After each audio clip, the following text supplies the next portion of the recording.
This is Mike Regan with Transact's 2-Minute Warning for the week of February 6th. And in this week's 2-Minute Warning, we're taking a look at what's going on with the Teamsters and UPS, as well as what's going on at the ports with the ILWU, and asking, could these activities potentially impact your supply chains in the second and third quarters of this year? If you've watched these 2-minute warnings for any length of time, you know that I love the book Predictable Surprises because the authors did a great job of explaining why it's so important to take a look at what's going on.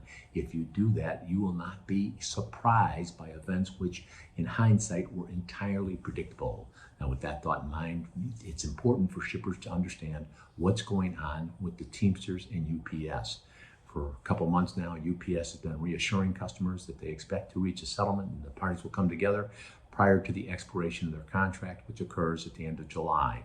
However, an article last week underscored the challenges that are there that have to be addressed in order for those two parties to come together.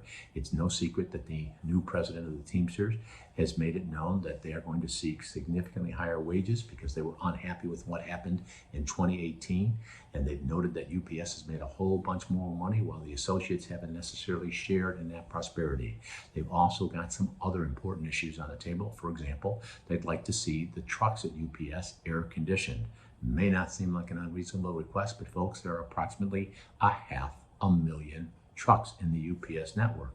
Now, with that thought in mind, we placed some calls to people that really study these things and the parcel experts. We do a lot of work in this area as well. The consensus seems to be that the likelihood of a strike occurring is probably in the 70 to 80% range. With that thought in mind, the question that you need to ask is, how would your company be affected if UPS shut down for 2 to 3 weeks like it did in the Great Brownout of 1997?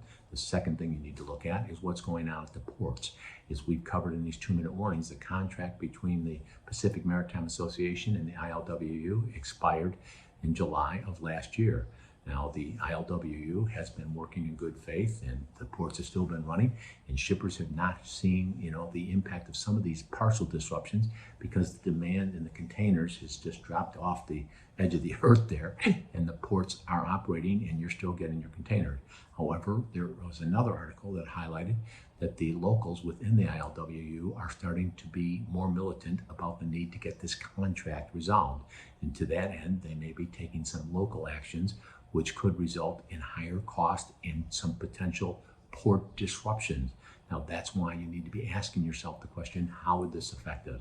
Now, here at Transact, we have a wealth of information we can share with you and help you plan for these surprises. All you need to do is send me an email or give us a call, because with each and every 2-minute warning, we're here to remind you we are on your team, we're here to help, and we're passionate about seeing you be successful. Thanks for your time.